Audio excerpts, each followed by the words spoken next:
भगवान शिव शंकर का अवधूत वेश, वह बाल कृष्ण का दर्शन। भगवान श्री कृष्ण को जन्म हुए, मथुरा से गोकुल आ जावे, जब भगवान शिव दर्शन करना है तो शिव जी योग आचार्य है शंकर भगवान। तो अब आप शंकर ने शिव कह दिया, शिव ने शंकर कह दिया, बात भी एक ही है, पर शिव शंकर में भेद है। शिव तो वो है, शिवलिंग है, अंग है ना रूप है, ईंट बाटे तापा बनाए है, वो तो ईश्वर है तावड़े बड़े को है। अभी वो शिव को साकार रूप शंकर है। बोलो शंकर भगवान की जय हो, विष्णु भगवान की जय हो, भागवत महापुराण की जय हो। भगवान शंकर जी की दृष्टि भी ब्रह्म ही सितर थी। शंकर जी के दो वशिष्ठ गण थे, सरंगी और भृंगी, दो शिव का गण हा। वह दोनों भी शंकर जी के साथ साथ चलने की हट करने लगे। वह कह महाराज थे जाओ मेरी साग जी से। वह कहने लगे कि यदि उन्हें साथ नहीं ले जाओगे तो वह सभी को बता देंगे कि ये कोई साधु नहीं है, भगवान शंकर जी है। कहे थे मैं साग नहीं ले सुनी, मैं कहते वो साधु को नहीं, शंकर जी है। क्या करे? शंकर जी ने कहा मैं अकेला ही जाऊंगा, तुम्हें साथ ले जाऊंगा तो दर्शन ध्यान में विक्षेप होगा। मैं एक लो जी सुन थे थाने सागे ले सुन तो फिर ठीक हो गया भाई। आज आए सदाशिव गोकुल में कई महात्माओं ने इस लीला का बड़ा रसीला वर्णन किया है। जो आज तक निरंजन थे वह आज अपेक्षा वाले बन गए कि भगवान शंकर ने क्या की आवश्यकता को नहीं, ना कि दर्शन की है ना कोई धन की। आज वो ही देखो थे के बने जो निरंजन है। यदि प्रभु ने तुम्हें संपत्ति दी हो तो संकल्प करो कि हर रोज सुपात्र साधु संतों और गरीबों को भोजन कराएंगे। अगर आपने परमात्मा संपत्ति दी है तो आपने एक संकल्प लेना चाहिए, साधु संत गरीब जगह आना आप भोजन कराऊंगा। यशोदा जी का नियम था कि सुपात्रों को रोज भिक्षा दी जाए। यशोदा जी के एक नियम हो कि जगह सुपात्र है नहीं बन रोज भिक्षा दी जावे। लिखो भी है कि देश काले पात्रे, देश का जगह ने कि मैं आज दान दे रहा हूँ, वह जगह सीख है। सही है। मैं दान दे रहा हूँ, वो दान लेने वाली पात्र की शौक है। लंगी जगह लगा सीखो हैं बता थोड़ी देखना।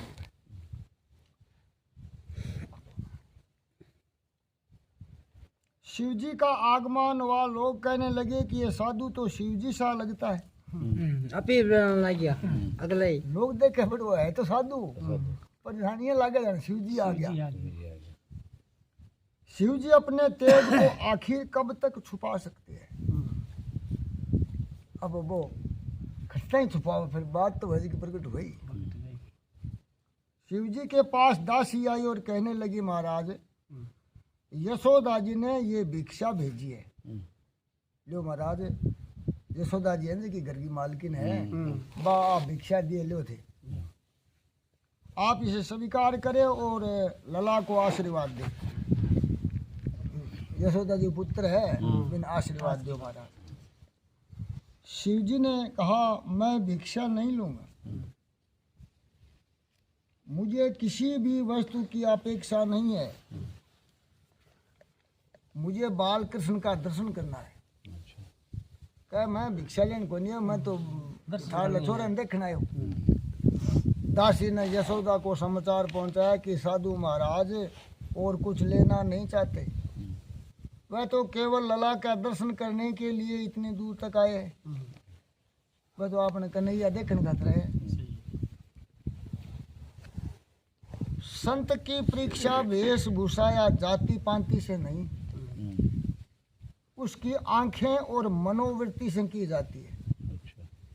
साधु कोई भी आपने घरेता बन के देखना चाहिए, तो दृष्टि देखने के लिए खटा है। साधु की दृष्टि घर में लंबी को नहीं है, अच्छा। वो आपकी ओर देख तो रसी जाती है। हाँ। और बिंग मनोवृत्ति जो की है वह बिगड़ी को नहीं है। ब्रह्म ज्ञान सुलभ है, क्या ब्रह्म ज्ञान सौरव है, किंतु ब्रह्म दृष्टा प्रत्येक में ब्रह्म के दर्शन करने वाला संत सुलभ नहीं है। क्या ब्रह्म ज्ञान तो शोक है, लेकिन ब्रह्म ज्ञान ने टिकाए रखने वाला साधु कोई बिरलो है कोई नहीं। यशोदा ने खिड़की से झांककर महाराज को देखा और कहा, महाराज यदि भिक्षा कम हो तो मैं कुछ और देने को तैयार हूँ। क्या महाराज थाने गया, भिक्षा कम पड़ा तो मैं तो और देता ले लो।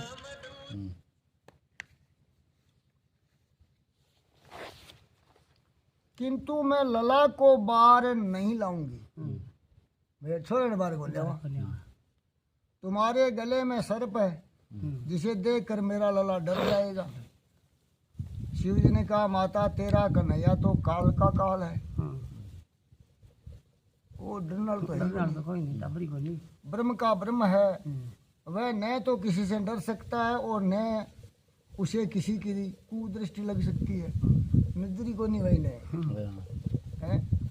वह तो मुझे पहचानता भी है, वो तेरे थोड़ा मन जाने भी है। यशोदा जी ने कहा, कैसी बात कर रहे हैं? वो 2 महीना में छोड़ो थार साग कर दे, वो मित्रता करी भाई। मेरा लला तो नन्ना सा है, आप हट न करे जाइए। शिव जी ने कहा, मैं तेरे लला का दर्शन किए बिना यहाँ से हट नहीं सकता। अरे क्यों जाऊँ नहीं। नंद बाबा के गांव के पास आज भी आश्वेश्वर महादेव का मंदिर है। आज भी शिव जी वहाँ लला के दर्शन की आशा लगाए बैठे हैं। जिनका आश्वेश्वर शिव जी दर्शन की आश में बैठा, बस मंदिर बना दिया। वर्ष 84 की प्रदक्षिणा का कम से कम एक बार तो करनी चाहिए। वर्ष 84 परिक्रमा महापुण्यदायी है, इससे जीवन में सारे पाप जल जाते हैं। वर्ष तो लीला भूमि है, वहाँ बैठकर ध्यान करोगे तो परमात्मा स्वयं लीला रहस्य समझोगे। इधर बाल कन्हैया ने जाना कि बार शिव जी पधारे हैं, और कृष्ण जी ने ठा पड़ गई हो, कहे भोले बाबा आया है, और माता उसे वहाँ नहीं ले जाएगी तो जोरों से रुदन करना शुरू कर दिया, रोना शुरू। दासी यशोदा से कहने लगी, माता जी उस साधु के होंठ हिल रहे हैं। कभी साधु का होंठ हल्ला वो करे है जो है, मानो न मानो उसी ने कुछ मंत्र प्रयोग किया है। दासी कहे, माता जी वो साधु को दिन बार भी होंठ हल्ला पर कोई मंत्र मारी है कि जिससे लला रो रहा है, ऐसा साधु कभी देखने में नहीं आया है। मैं बाल कृष्ण को बाहर ले जाऊं और साधु से आशीर्वाद मांगूं, और फिर उसने कन्हैया का श्रृंगार किया। यशोदा ने दासी से कहा, उस महाराज से कहना कि लला को देखना, किंतु टकटकी लगा कर मत देखना। वो आंख में आंख उड़ा के देखने लगे, बेटी को नहीं है। वृंदावन के बांके बिहारी का स्वरूप दिव्य है, श्रीनाथ जी का स्वरूप भी अद्भुत है। जब तक स्वरूप शक्ति नहीं हो पाती, भक्ति हो नहीं सकती। लौकिक नाम रूप के प्रति जैसी आसक्ति है, वैसी आसक्ति प्रभु के नाम रूप से हो जाए, वह भक्ति है। आपने कोई नाम लिखे मोटा मोटा अक्षरा में कटे, आप कितना राज्य नाम चला। हाँ, बिया भगवान को नाम लेना राज्य वहाँ तो बादड़ी बनाए। बने। बांके बिहारी के मंदिर में पर्दा होता है, पर्दा ही तो माया है। जीव ईश्वर का दर्शन करता है तब बीच में माया का पर्दा आ जाता है। मंदिर में राधा जी का सव्य स्वरूप है।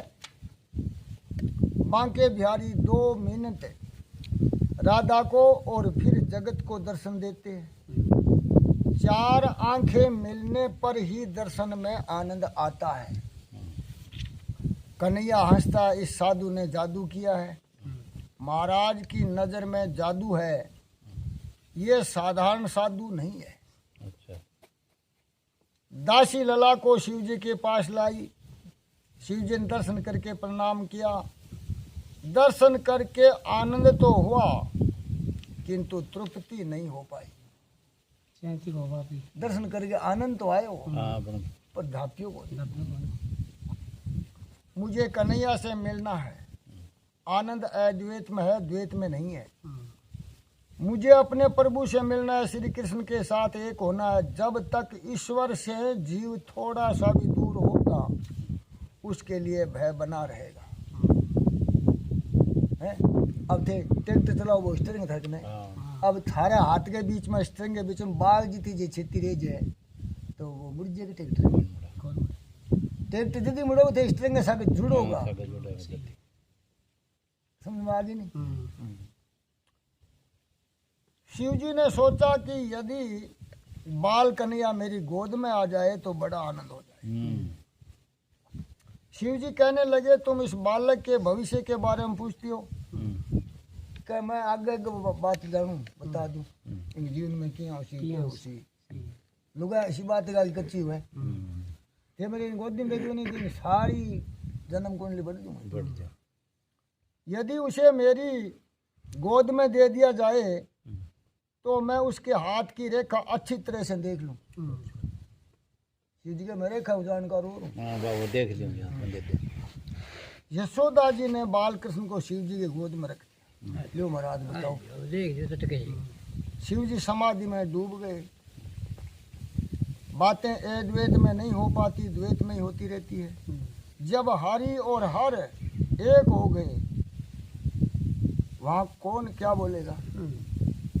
अब बोल रहा है। शिव जी ने यशोदा जी का माता तेरा पुत्र तो सम्राट होने वाला है और राजा बनेगा। शिव जी ने तांडव नृत्य किया। अति आनंद की अवस्था में शिव नाचने लगता है। हाथ में आंबर फल आने पर लोग नाचने लगते हैं तो इधर तो शिव जी के हाथों में बाल कन्हैया आ गया है। शिव जी नृत्य में तन्मय है और नंद बाबा आए। भगवान शंकर की जय जयकार हो गई। बाल कृष्ण को हृदय में बसाकर शिव जी कैलाश वापस लौटे। त्रयोदशी के दिन नंद जी मथुरा आए। एक दिन 13वीं। चतुर्दशी के दिन पूतना आई। नंद बाबा प्रति वर्ष कंस को कर देते थे। प्रति वर्ष वह रकम देता, दान भरता कंस को। इस बार भी कर देने का समय आ गया। नंद बाबा ने कहा कन्हैया को संभालना, परमात्मा से हमेशा संबंध बनाए रहो।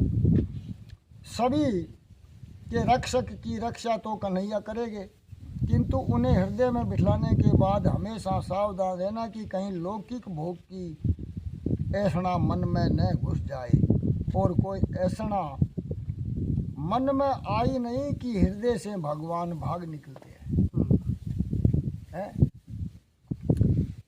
जब के कई में कु विचार आवे तो राम अयोध्या छोड़ जावे।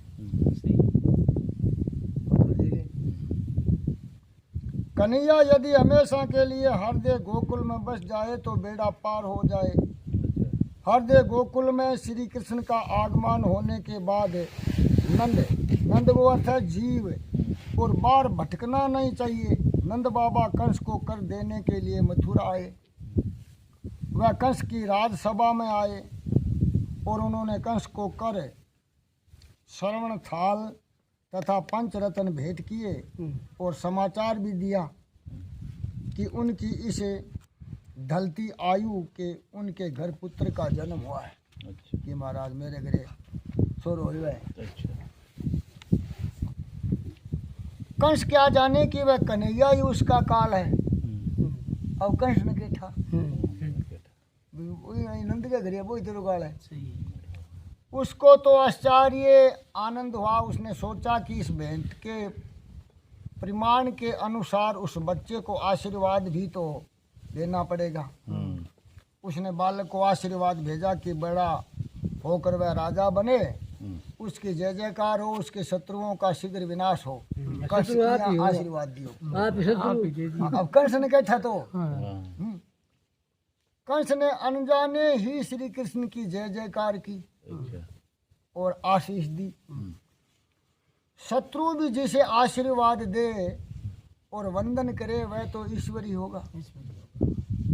है दुश्मन है जगह ही बिना आशीर्वाद दे पगांगा हाथ लगा कहीं जाओ तो भाई हमारी ईश्वर में कोई घनी सी फर्क हुआ नहीं। न भेंट के परिणाम में आशीर्वाद देने वाला कंस ही है। नंद बाबा ने कहा सारे व्रजवासियों ने मेरे लिए एकादशी आदि व्रत किए जिसके फल स्वरूप मुझे पुत्र मिला है। कि महाराज मेरे खातर नहीं पूरे गांव का ही एकादशी व्रत करो जद मन ओ पुत्र की प्राप्ति हुई है। नंद बाबा यश और को दे देते थे। सुखदेव जी वर्णन करते हैं नंद जी वसुदेव से मिलने गए। वसुदेव को बड़ा आनंद हुआ। दोनों ने एक दूसरे का कुशल मंगल पूछा। किसी मित्र से मिलने या मिलन होने पर अपने सुख की बात ना करो किंतु उसके दुख की बात जानकर उसे आश्वासन दो। क्या कि मित्र मिलो तो आप वाला दुख ना सुनाओ भी सुनाओ सही बात आप पढ़ोगी तो आप वाला सुख ना बताओ भी कि मेरे यहाँ ठाट है मेरे बिया ठाट है। हाँ तो वो के था बिया से पूछो तेरे की तकलीफ है आ बता। नंद जी वसुदेव से सुख दुख की बातें पूछने लगे। सुना आपके घर पुत्री का जन्म हुआ था। नंद जी कहते मैं सुनिए तेरे घर छोरी हुई। छोरी बा नंद जी की वासुदेव जी लिए हो बैठू कृष्ण ने छोड़ी हो बैठे और कंस उसकी हत्या करने आया था। वसुदेव ने कहा हाँ ये बात सच है किंतु इसमें कंस का नहीं मेरे कर्म ही का दोष है। आपके घर जो बालक है वह मेरा ही है। नंद बाबा ने भोले पन्ने से कह दिया हाँ वह आपका ही है। नंद जी देखो तो बिया कह भी तेरो है वो मेरो ही है। यहाँ कोई सच ही कह रहे। वसुदेव मन में कह रहे थे कन्हैया मेरा ही है। मैं ही उसके आपके घर उस रात को छोड़ गया था। नंद वसुदेव जी मन में करे छोड़ के मैं आए रात में किंतु नंद जी इस गुडार्थ भरी बात को समझ नहीं पाए। नंद जीव है गोकुल छोड़कर कहीं दूर जाता है तो वहाँ काम मद लोभ मोह मत्सर आदि राक्षस धमकते हैं। नंद जी कृष्ण को छोड़कर कंस के पास जाते हैं तो गोकुल में विपत्ति आती है उद्यम मचा जाता है। नंद बाबा ने सोचा कि कुछ खिलौने लेता जाऊंगा तो लला को आनंद होगा। कहीं बाहर जाना पड़े तो वहाँ से ठाकुर जी के लिए कोई अच्छी सी वस्तु ले आना। तुम्हारा प्रयास भक्ति में ये बन जाएगा। बोलो श्री कृष्णचंद्र भगवान की जय हो।